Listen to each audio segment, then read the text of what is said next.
Okay. All right. So I'm going to read a biography. Next time I'm going to have one of you read it, but since this is the first one, I want to take the honor of doing it myself. Okay. So Mr. Kofi Adu Labi is a lawyer, management consultant, and an author. He is also a church elder, teacher, and preacher. He was educated at Ofori Penyin Achimota School, University of Ghana, and the University of Bradford School of Management.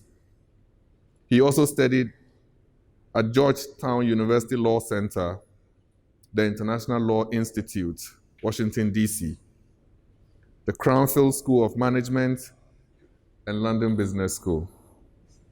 That's a lot of school. He served as advisor under two governors of the Bank of Ghana, Dr. Paul Akwa and Mr. Kwesi Emisata, our former vice president, late vice president. May his soul rest in peace. He started his banking career at the then SSB Bank, now Société Générale, Ghana, as a pioneering staff in 1976, and was the founding head of the legal department before rising to the position of general manager. He has held a number of directorships, including Commissioner, Securities and Exchange Commission Ghana, the National Pensions Regulatory Authority, TASEC Construction, TASEC Properties, Scripture Union Ghana, Victory Presbyterian Church School, and the Bible Society of Ghana. He's a trustee of the Presbyterian Church of Ghana Education Foundation, as well as a member of Council of the Christian Service University, Kumasi. He's a trustee of the Esther Oklu Memorial Foundation. He has served as a senior presbyter and presbyter at the Dansoman Emmanuel and Victory Fafraha congregations of the Presbyterian Church of Ghana, respectively. He has written 6 books, of which 5 have been endorsed by the National Council for Curriculum and Assessment as supplementary readers for schools in Ghana. He has been married to Eleonore since 1978, and they have 5 adult children and 3 grandchildren.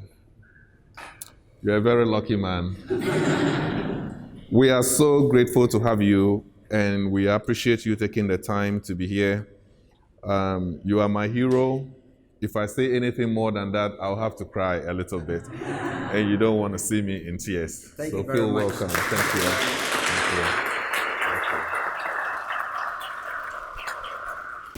you. Yes, I never imagined that there was such a place here. Very impressive. And that reminds me of what Agri of Africa said. I'm sure everybody here has heard of Dr. Agri of Africa. Agri of Africa, when he came back from America and was teaching his students at Achimota, he said, history is being written. Boys and girls, students, history is being written. Make sure that you are part of it. Pay attention. I went onto your website, and just by looking at the things that I saw at the website, I told myself that history is being written in Ghana. And when I moved in here and I saw the developments, I said, wow, congratulations, Mr. President, and all the people who are behind this great story that is unfolding. There are no coincidences. Like I say, we just met, but I believe that it was meant that I should come here this morning to come and engage you so that we talk about leadership. So, thank you very much, Mr. President. What I see from the little that I've seen and the little that I've read is that we have a unique institution evolving, a university like no other, devoted to premium quality education. And I'm calling this the power of the seed. Please don't underestimate the power of the seed. You may not be a huge university now. You may be pioneering classes. I don't know how long the university has existed, but I don't think it's an old university. But there is a seed that is being planted, and that seed is being watered by what is taking place now And that seed is going to grow and blossom and provide shade to many people. That is the power of the seed. And the power of the seed means that the people who are planting the seed, we are talking about leadership. The people who are planting the seed have faith that this seed will blossom, will grow, and that even by the time that it becomes a big tree providing shade for people, they may not be alive to see it. But they have that seed, they have that vision, they have that confidence that there's something that they need to do for posterity. And I'm saying this in order that you can get where I'm trying to go. I'm trying to say that leadership, at the end of the day, is about vision. It's about influencing lives for good, for permanence. Warren Buffett, the world's most successful investor, said that somebody is sitting in the shade today because someone planted a seed or a tree long, long ago. So, what I'm seeing about this seed that has been planted and it just started flowering, it's no tree yet, but it will get there, is a seed that is seeking to change learning in Africa. A seed that is seeking to offer holistic education to create well-rounded minds who contribute to local and global development. This is off your website. Young men and women who are going to be game changers and reinvent their narrative as far as Africa is concerned. And I want to encourage you right from the beginning, as you undertake your studies, please don't be afraid to break out of your comfort zone. Too many of us in this country and too many of us on this continent are too comfortable. We don't want to do anything that will shake the hornet's nest, if I should put it that way. We don't want to ruffle the nest. And because of that, we don't make progress. We are just content with the little that we have. We don't want to look outside. We are like chicken who are concentrating on maize that is in front of us. So much concentration is being used by us that we don't even want to lift up our eyes to see what is around us, to see other possibilities and options around us. Don't be afraid to break out of your comfort zone. Chart new territories. And may that attitude of breaking out of your comfort zone and charting new territories lead to a new set of leadership emerging from this institution. So my prayer is that the vision of the founders of Academic City, which is expanded in this mission, will become a reality. But please, let me warn you, don't start clapping for yourselves yet. There are many rivers to cross. I looked at your mission statement. I don't need to tell you what it is. It is there. We'll just skip it. But this is where leadership comes in. My young friends, we need a fundamental reorientation about what leadership entails. We hear so much, everywhere we go, we hear about leadership. But where is that leadership taking us as a continent? What is that leadership doing for us as a continent? We need a quantum leap in the way things are done. That is what some of us are trying to persuade us to believe in and to accept that this is the way to go. So I'm saying that for leadership, properly so-called, to qualify to be recognized as such, it has to be leadership that endures. Leadership that endures. Is that a Pandora's box? I don't think so. Leadership that endures. Leadership that when the person involved in that leadership is dead and gone, there will still be evidence of the impact he or she left. That is what is leadership. So, what are the components of leadership that endures?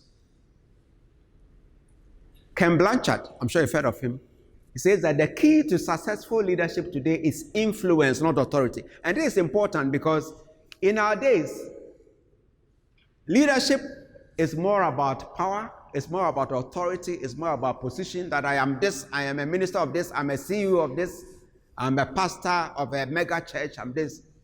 We think that that's what leadership is. And therefore we look at such people and say, there goes a leader. But what is the impact of that leader? Is that leader influencing people for good?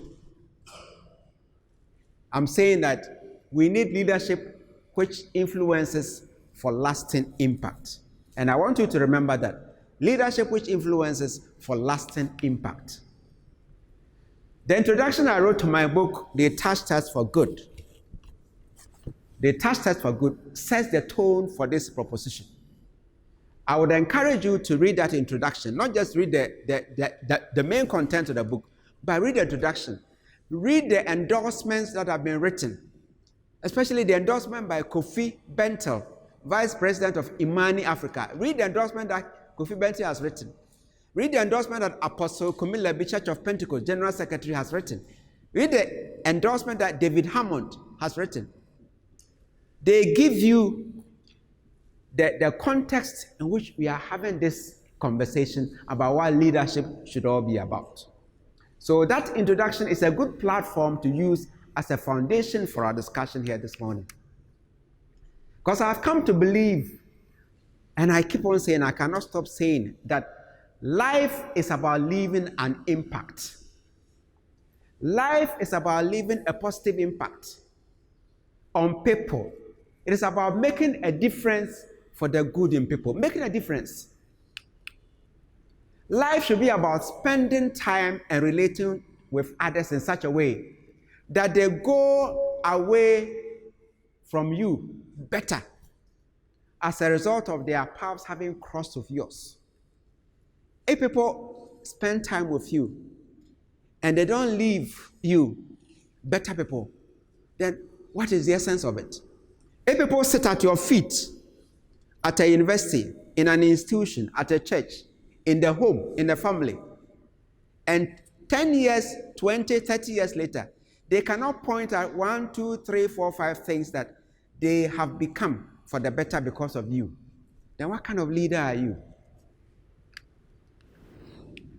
So you notice from the book, They Touched Us for Good, that leadership is defined for the purpose of that book, this book, as the discipline, note discipline, of deliberately exerting special influence within a group like this to move the group towards goals of beneficial permanence that fulfill the group's real needs. What are the needs of this group? You want to come to academic, you've come to academic city because you want, and your parents want, you to be properly trained, properly brought up, taught to think, analyze issues, so that you go out there and solve problems of Ghana, solve problems of Africa. So that you don't live here and go and join the thousands of people who are there and nothing in this country, nothing in this on this continent is changing. We can't go on like that. And that is why I identify what you are doing. So it's a discipline.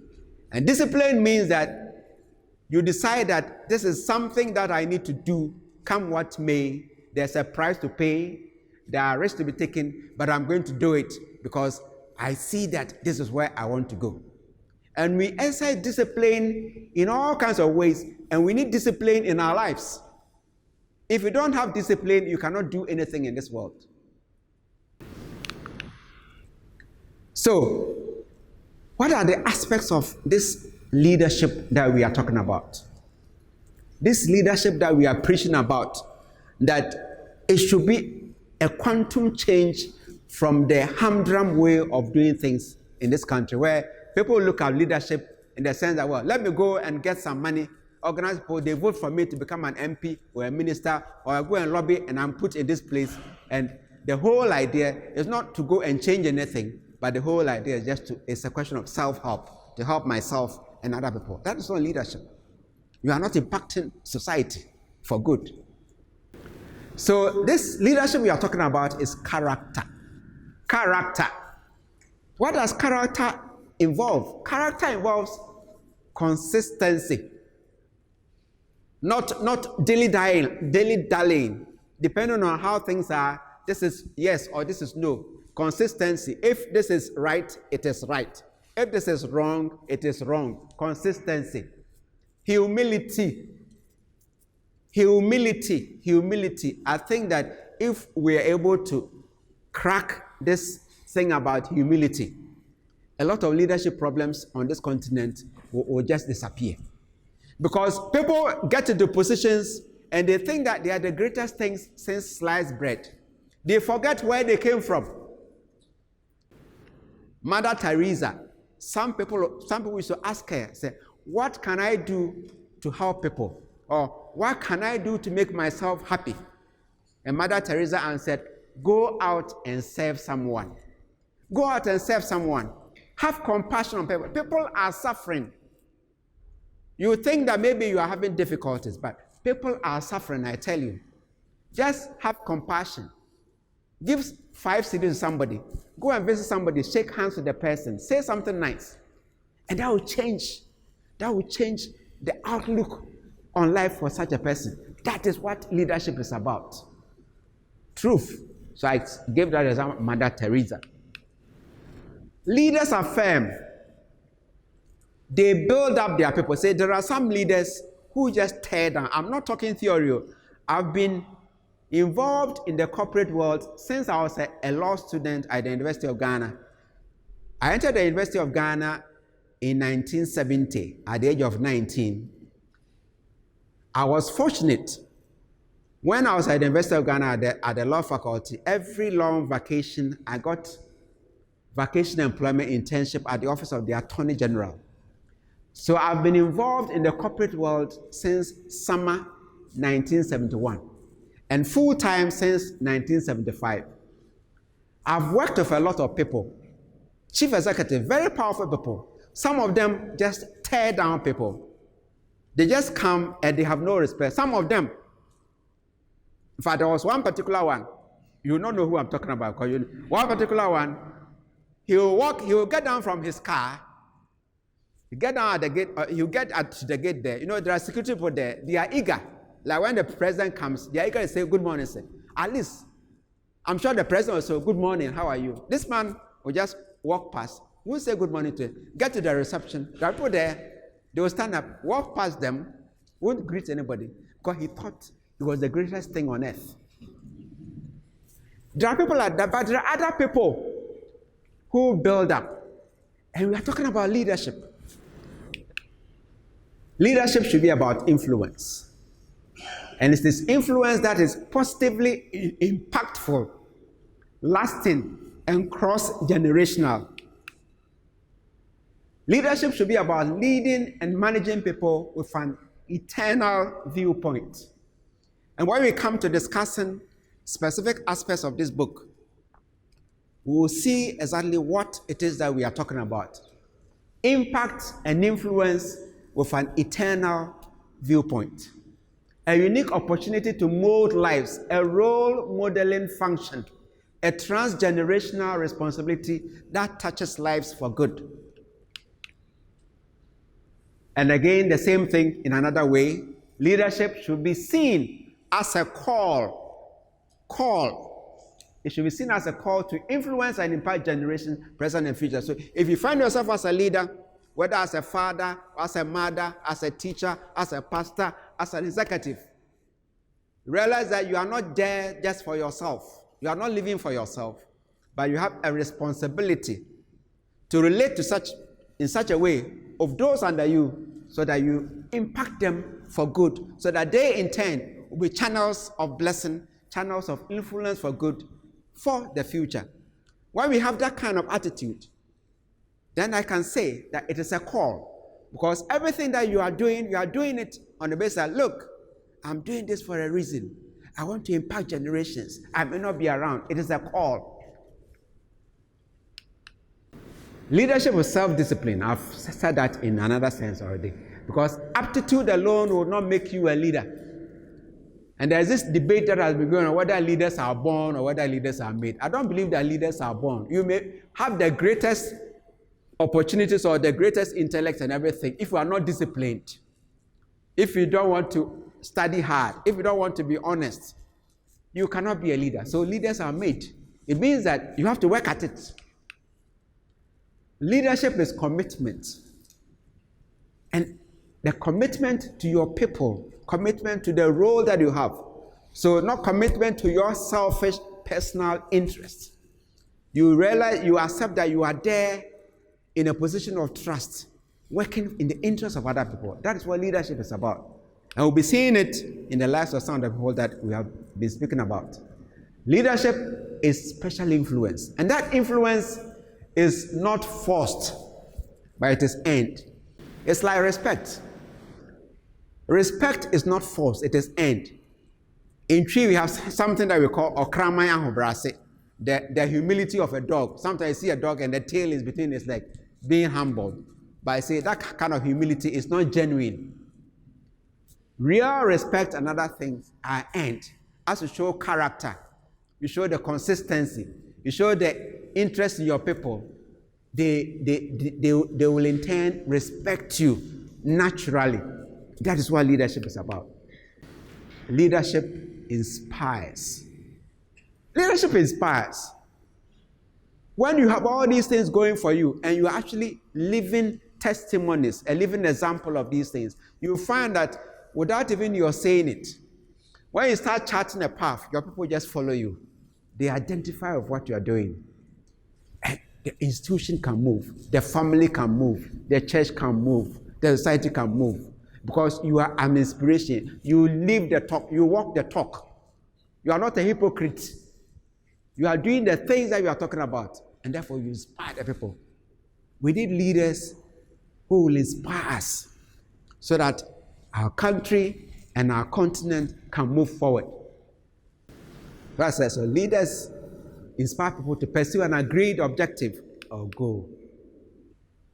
And therefore that means that leadership involves goals. Leadership does not exist in a vacuum. You need to know where you are going, and you need to let your people know where you are going, so that together you can work out the strategies and the steps that will take you there. So it's like Moses leading the people of Israel into the promised land. You need to know, this is where we are going, this is how we are going to do it, and inspire them to do it. Leadership is stewardship. Oh, how I wish that our so-called leaders, wherever, and I'm not talking politics, I'm talking leadership across. How I wish our leaders, everybody, and there's a leader in you. When we are talking about leadership, don't think it's somebody else. Oh, you are a leader. Did you know that? You are a leader. There's a leader in you. So leadership is stewardship. And that means that you accept that you are not the master of all I survey. You are not the master of all I survey. Sometimes we think that we have arrived. So I'm the master of all I survey. No, you are not. It's stewardship. Whatever position that you hold, look at it that I'm holding this as a trust, because there are people and there are resources that have been entrusted to me. I need to take care of these people. I need to take care of these resources so that they can become better. It's like investment. Taking care of them, nurturing these people so that they become responsible young men and women of Ghana and Africa. Taking care of the resources that God has given this country so that those resources can be used for development, for roads, for hospitals, for schools, to improve their living conditions. Leadership is stewardship. So plant seeds of hope and empowerment. Then you have what is called legacy. Legacy. Legacy. Legacy.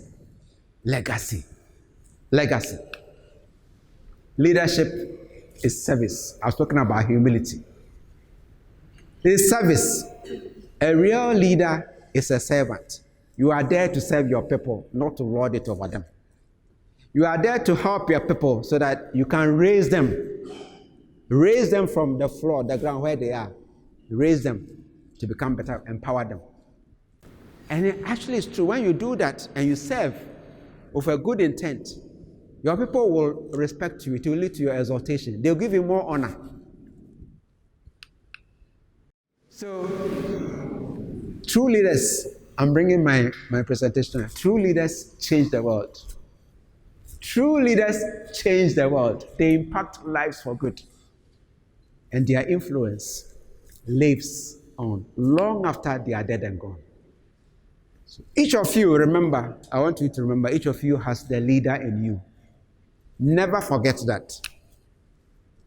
Study the lives of these and the people around you. Your faculty here are a rich starting point. Your hard-working parents, especially your mothers, my late mother, they are great examples to pick valuable life lessons from. So thank you very much. That's my contribution.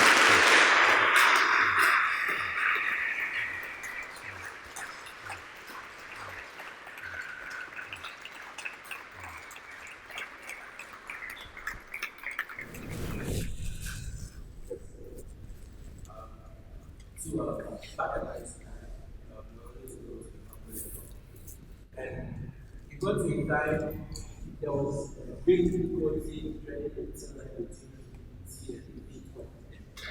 That was what? There's a fine line between being confident and being humble. So, to what extent should you be humble but still be confident enough to voice out your achievements? Yes, I made a slight reference to Okramaya Hobrase, the humility of a dog. Being humble does not mean that you are like a dog with a tail between your legs. Being humble means that you respect others. But if you have a case to make, you make it. You don't shut up, because in our Ghanaian society, sometimes they say, there's an elder, you are dealing with an elder, so you don't argue with an elder. The chief says this. No, it doesn't help us. So you can be humble by being respectful, showing respect where it is due, but speaking your mind in a very mature way.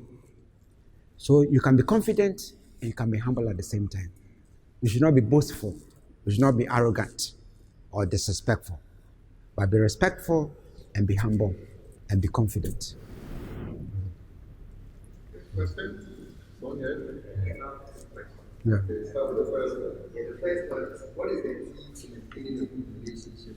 Working under a choleric boss or a strict boss? You see, you should know your boss. Peter Drucker, you may have heard of Peter, the father of modern management. Peter Drucker made a statement that you should know your boss. You see, you have to know your boss. So when you know your boss, then you know how to handle it. Some bosses don't like being disturbed on a Monday morning. This is not written in any book. You see, there are some things that you need to know in life. You pick from the school of life. They are not in books. Some bosses don't like to be disturbed first thing in the morning. So when you know him like that, because in the morning maybe he's come from home, he's quarreled with his wife, or there's some kind of, so you bide your time. So just study the person, know that the type of person the person is, then you know how to handle him. A lot of it is just a question of managing relationships. Yes.